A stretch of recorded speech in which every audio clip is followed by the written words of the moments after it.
বেশ,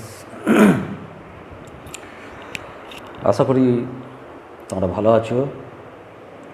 আর তাপীয় প্রসারণে যে ম্যাটারটা দিয়েছিলাম সেটা লেখাও হয়ে গেছে নিশ্চয়ই এতদিনে। একটু দেরি হয়ে গেল আমার ভিডিওটা করতে। তো যে বিষয়টা শুরু করেছিলাম খুবই সহজ, তোমরা পড়েছো, মাধ্যমিকে পড়েছিলে যে তাপীয় প্রসারণ, এখানে কঠিন পদার্থের প্রসারণের কথাই প্রথম বলা হয়েছে। তিন রকমের কঠিন পদার্থের প্রসারণ হতে পারে। একটা হচ্ছে তার দৈর্ঘ্য বরাবর প্রসারণ, এটা ক্ষেত্রের প্রসারণ, ক্ষেত্রফলের প্রসারণ, একটা আয়তনের প্রসারণ। তো দৈর্ঘ্য বরাবর প্রসারণটা বলা হবে তখনই যদি খুব সরু একটা তার হয়, অর্থাৎ তার দৈর্ঘ্যের তুলনায় প্রস্থ এবং উচ্চতা আর দুটো যে ডাইমেনশন আছে সে দুটো যদি খুবই কম হয় তাহলে উষ্ণতা বৃদ্ধিতে তার দৈর্ঘ্যের প্রসারণটাই উল্লেখযোগ্য হবে। তো আমরা এখানে সেই রকম মনে করছি সরু একটা তার, এটার যে দৈর্ঘ্যটা সেটা মনে করছি L1, কত টেম্পারেচার, কত T1 ডিগ্রি। এরপরে টেম্পারেচার বাড়িয়ে দিলাম, টেম্পারেচার বাড়িয়ে দিতে তার লেন্থ কত হয়ে গেল, L2 হয়ে গেল। কোন টেম্পারেচার সেটা, T2 ডিগ্রি টেম্পারেচারে। তাহলে বেড়েছে কতটা, এখান থেকে এইটুকু বাড়লো। এটা কত হবে, ডেফিনেটলি L2 মাইনাস L1 হবে এটা। তো এই যে প্রসারণটা, আমরা যদি এটা 50 সেন্টিমিটারের তার নিয়ে তার উষ্ণতা 10 ডিগ্রি বাড়াই, তাহলে যতটা তার দৈর্ঘ্যের প্রসারণ হবে, যদি আমরা তারটার দৈর্ঘ্য 100 সেন্টিমিটার নিয়ে নিই এবং তারও যদি 10 ডিগ্রি সেন্টিগ্রেড তাপমাত্রা বাড়াই, একই মেটেরিয়ালে তার নিয়েছি, তাহলে কিন্তু দ্বিতীয় ক্ষেত্রে দৈর্ঘ্য বৃদ্ধিটা বেশি হবে। অর্থাৎ আমরা বলতে পারি একই উষ্ণতা বৃদ্ধিতে যে কোনো একটা নির্দিষ্ট উপাদানের তারের দৈর্ঘ্য, প্রাথমিক দৈর্ঘ্য যত বেশি হবে, দৈর্ঘ্যের প্রসারণ তত বেশি হবে। অর্থাৎ আমরা এখানে কি বলতে পারি যে L2 মাইনাস L1 প্রসারণটা proportional to, not equal to, proportional to কী হবে, L1 তার ইনিশিয়াল যে লেন্থ তার সমানুপাতিক। ইনিশিয়াল লেন্থ যত বেশি হবে প্রসারণ তত বেশি হবে। আবার দৈর্ঘ্য যদি একই রাখি, উষ্ণতা যদি বেশি বাড়াই তাহলেও প্রসারণ বেশি হবে। তাহলে প্রসারণটা আবার উষ্ণতার ফারাকের বা উষ্ণতার পার্থক্যের সঙ্গেও আবার সমানুপাতিক। দুটোকে আমরা কম্বাইন করে কি পেয়েছিলাম, L2 minus L1 is proportional to L1 into যৌগিক ভেদের সূত্র T2 মাইনাস T1। এরপরে হচ্ছে যেটা একটা কনস্ট্যান্ট গুণ করতে হবে, এটাকে যদি আমরা L2 minus L1 is equal two একটা ধ্রুবক, এই ধ্রুবকটা নেওয়া হলো alpha, alpha L1 into T2 minus T1। এই আলফাটা কী জন্য এসেছে, ধ্রুবকটা কীরকম বিষয়কে রিপ্রেজেন্ট করতে পারবে, কোন প্যারামিটারটাকে রিপ্রেজেন্ট করতে পারবে সেটা আমাদের জানতে হবে। না, আমরা একটা এক্সাম্পল দিয়েছিলাম যে 50 সেন্টিমিটারের তার 10 ডিগ্রি উষ্ণতা বাড়ানো হয়েছিল একই মেটেরিয়ালের, সেটা 100 সেন্টিমিটার দৈর্ঘ্যের তার নিলে 10 ডিগ্রি যদি বাড়াই দৈর্ঘ্যের প্রসারণটা বেশি হয়েছিল, আর একটা উষ্ণতা ফারাক যত বাড়বে তত তার দৈর্ঘ্যের প্রসারণটা বেশি হয়েছিল। এখন আমরা এই কোয়েশনটা থেকে যদি বলি যে প্রাথমিক দৈর্ঘ্য একই নিয়েছি, উষ্ণতার ডিফারেন্স একই করছি, অর্থাৎ ছিল হয়তো 10, তাকে আমি 20-তে বা 50-এ নিয়ে গেলাম, উষ্ণতার ফারাকটা একই করলাম, কিন্তু আমি একটা তামার তার নিয়েছি, একটা অ্যালুমিনিয়ামের তার নিয়েছি, সব 50 সেন্টিমিটার করে। তামা, অ্যালুমিনিয়াম, লোহা 3 প্রকারের হয়তো তার নিয়েছি, সব 50 সেন্টিমিটার, প্রত্যেকের উষ্ণতা হয়তো 20 ডিগ্রি করে বাড়িয়েছি, এটাও সমান হয়ে গেল। প্রত্যেকের দৈর্ঘ্যের প্রসারণ কি সমান হবে? অবশ্যই হবে না, বিভিন্ন উপাদানের জন্য দৈর্ঘ্যের প্রসারণ বিভিন্ন হবে।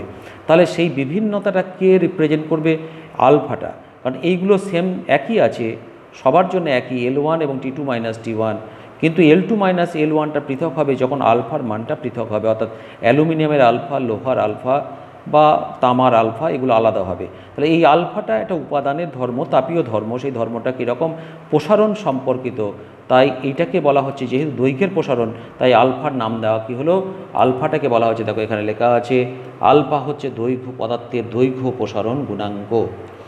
এবং এইখান থেকে এই যে সম্পর্কটা পেয়েছিলাম, এখান থেকে আলফা ইজ ইকুয়াল টু যদি বার করি তাহলে কী পাবো, L2 minus L1 by L1 into T2 minus T1 এবং আমরা এখান থেকে ডেফিনেশন দিতে পারি যে L1 যদি 1 হয়, T2 মাইনাস T1 যদি 1 হয়, তাহলে L2 মাইনাস 1টা সেই কন্ডিশনে আলফার সঙ্গে ইকুয়াল হবে। অর্থাৎ একক দৈর্ঘ্যের কোনো কঠিন পদার্থের উষ্ণতা যদি আমরা 1 ডিগ্রি বাড়াই, এটা 1 ডিগ্রি বাড়াই, তখন দৈর্ঘ্যের যেটুকু প্রসারণ হয় তাকেই বলা হবে দৈর্ঘ্য প্রসারণ গুণাঙ্ক। ইউনিট তুমি ডেফিনেটলি এখানে বলতে পারবে, দেখো L1 এর যা ইউনিট হবে L2 মাইনাস L1 এর সেম ইউনিট হবে এবং সেগুলো কেটে গিয়ে নিচে কী হচ্ছে, উষ্ণতার একটা একক থাকছে। অর্থাৎ আমরা তার একককে বলতে পারি degree centigrade to the power -1, kelvin to the power -1, আবার ফারেনহাইট স্কেলে degree Fahrenheit to the power -1। এখন এখান থেকে এটাও মাধ্যমিকের কোশ্চেন ছিল যে দৈর্ঘ্যের এককের উপর নির্ভর করে না, ঠিক কীভাবে করা আছে এটা নিশ্চয়ই বুঝতে পারবে, বলতে হবে না। আচ্ছা, এরপরে আবার এটাও তুমি মাধ্যমিকে পড়ে এসেছিলে যে লোহার দৈর্ঘ্য প্রসারণ গুণাঙ্কে এটা বলতে কী বুঝবো না। আমরা যদি একক দৈর্ঘ্যের কোনো লৌহদণ্ড নিই বা লোহার তার নিই, তার উষ্ণতা যদি 1 ডিগ্রি বাড়ায় তাহলে এত একক বৃদ্ধি পাবে। অর্থাৎ আমরা যদি 1 সেন্টিমিটার নিই তাহলে 1 ডিগ্রি সেন্টিগ্রেড উষ্ণতা বৃদ্ধিতে তার বৃদ্ধি পাবে দৈর্ঘ্য কতটা, 12 × 10⁻⁶ সেন্টিমিটার। যদি তারটা 1 কিলোমিটারের হতো তাহলে কত বাড়ত, 12 × 10⁻⁶ কিলোমিটার বাড়ত। এটাই বোঝায়। এবং এইটাকে বলছে যদি ফারেনহাইট স্কেলে কনভার্ট করা হয়, এটা পার ডিগ্রি সেন্টিগ্রেডে দিয়েছে। অর্থাৎ আমি 1 ডিগ্রি সেন্টিগ্রেড উষ্ণতা বৃদ্ধি করলে এটা বাড়ে, তাহলে আমি এটা লিখবো কী করে, আলফা = 12 × 10⁻⁶, 12 × 10⁻⁶, তারপরে নিচে লিখেছি 1 ডিগ্রি সেন্টিগ্রেড উষ্ণতা বৃদ্ধি। তুমি দেখো 1 ডিগ্রি সেন্টিগ্রেড উষ্ণতা বৃদ্ধি মানে 9/5, 9/5 ডিগ্রি ফারেনহাইট উষ্ণতা বৃদ্ধি। এটা তুমি জানো, ফারেনহাইট স্কেলের ঘরগুলো ছোট, অর্থাৎ এক ঘরের মান কম, 1 ডিগ্রি সেলসিয়াস উষ্ণতার থেকে 1 ডিগ্রি ফারেনহাইট উষ্ণতার মানটা কম, তাই ওর 1 ডিগ্রি বাড়লে এর প্রায় 2 ডিগ্রি কাছাকাছি আছে, 9/5 ডিগ্রি ফারেনহাইট উষ্ণতা বৃদ্ধি। তাহলে ফারেনহাইট হয়ে গেল 5/9, এটা মাল্টিপ্লাই হয়ে গেল এর সঙ্গে, এবং আলফার মানটা ফারেনহাইট স্কেলে এটা দাঁড়িয়ে গেল। এরপর আমরা 3টে ফর্মুলা, অর্থাৎ অঙ্ক যখন করতে যাব, তুমি দেখো এই ফর্মুলাটা আমরা লিখেছি, এই ফর্মুলাটাও লিখেছি। এই ফর্মুলাটা কিসের, দৈর্ঘ্য প্রসারণ গুণাঙ্কের ক্ষেত্রে এই ফর্মুলা ব্যবহার করব। এটা কি না দৈর্ঘ্যের প্রসারণ, কতটা দৈর্ঘ্য বেড়েছে সেটা হলে আমি সরাসরি এই ফর্মুলা ব্যবহার করতে পারি। এটার কীরকম ব্যাপারটা না, দৈর্ঘ্যের প্রসারণ সমান প্রাথমিক দৈর্ঘ্য ইন্টু গুণাঙ্ক, দৈর্ঘ্য হলো দৈর্ঘ্য প্রসারণ গুণাঙ্ক, ইন্টু উষ্ণতা বৃদ্ধি। এই ফরম্যাটটাই হচ্ছে দৈর্ঘ্যের প্রসারণ। আর L2 যদি বার করি তাহলে L2টাকে লেখা হয় ফাইনাল বা অন্তিম দৈর্ঘ্য। অন্তিম দৈর্ঘ্য কত হবে, L1 × 1 + আলফা টি। টিটা কত, টিটাকে ধরে নেওয়া হয়েছে উষ্ণতার পরিবর্তন, যেটা T2 - T1। আর আলফাকে ক্যালকুলাসে লেখা যায়, এই যে L নিচে আছে L1, সেই জন্য 1/L, আর L2 - L1 অর্থাৎ ও দৈর্ঘ্যের পরিবর্তনটা DL বলে ক্যালকুলাসে লেখা হয়। উষ্ণতার পরিবর্তনটা T2 - T1 DT বলে লেখা হয়। যদিও ক্যালকুলাসের ধারণা তোমার নেই, আমরাই ক্যালকুলাস ফার্স্ট চ্যাপ্টারে যখন পড়াবো হয়তো ক্যালকুলাসটা একটু বলে দিতে হবে। ম্যাথে তোমরা শিখবে একটু পরে, 11-এর প্রায় শেষের দিকে ম্যাথে করানো হয়। তাহলে আমাদের এখানে কি হলো না, ফর্মুলা 1টা 2টো 3টে ফর্মুলা নিউমেরিক্যাল করার জন্যে মনে রাখতেই হবে। এরপরে আমরা আসছি যে ক্ষেত্র প্রসারণ। কখন ক্ষেত্র প্রসারণ কথা বলা হবে, তুমি মনে করো এইটা একটা সিট, এই একটা পাতা, এই রকম একটা মেটাল সিট আছে মনে করো। তো এই রকম মেটাল সিট হলে কীরকম হবে না, তুমি দেখো তার দৈর্ঘ্যের একটা উল্লেখযোগ্য বা সিগনিফিক্যান্ট ভ্যালু রয়েছে, প্রস্থেরও রয়েছে, কিন্তু যদি তার উচ্চতাটা বলি তাহলে সেটা নগণ্য। অর্থাৎ এর যদি উষ্ণতা বাড়ানো হয় তাহলে দৈর্ঘ্য বরাবর তার একটা উষ্ণতা বৃদ্ধিতে দৈর্ঘ্য বরাবর একটা উল্লেখযোগ্য পরিবর্তন বা পাওয়া যাবে, বা প্রস্থের দিকটাও যেহেতু একটা ভালো মান রয়েছে, তাই প্রস্থর দিকের বরাবরও যে তাপীয় প্রসারণ যেটা হবে সেটা উল্লেখযোগ্য হবে। কিন্তু তার বেধ থিকনেস যেটা সেটা এতটাই কম, যে সেটা উষ্ণতার পরিবর্তনের সঙ্গে সঙ্গে তার পরিবর্তনটা লক্ষণীয় হবে না। তাই আমরা সার্বিকভাবে যদি দেখি যে উষ্ণতা বৃদ্ধিতে কিসের পরিবর্তন ঘটলো না, দৈর্ঘ্যের এবং প্রস্থের পরিবর্তন ঘটেছে উল্লেখযোগ্য। ফলে আমাদের দৃশ্যমান হবে কোনটা, আমাদের কাছে বুঝতে পারবো কোনটা না, তার ক্ষেত্রফলের যেন পরিবর্তন ঘটে গেছে। আয়তনের পরিবর্তনটা কিন্তু আমরা ঠিক মতো বুঝতে এখানে পারবো না, যেহেতু আরেকটা ডাইমেনশনের পরিবর্তন খুব নগণ্য হচ্ছে। এরপরে দেখো আর এটা নতুন করে করার কিছু নেই। এরপর আবার সেই একই, শুধু ক্ষেত্রফলের ক্ষেত্রে S ব্যবহার করা হয়েছে,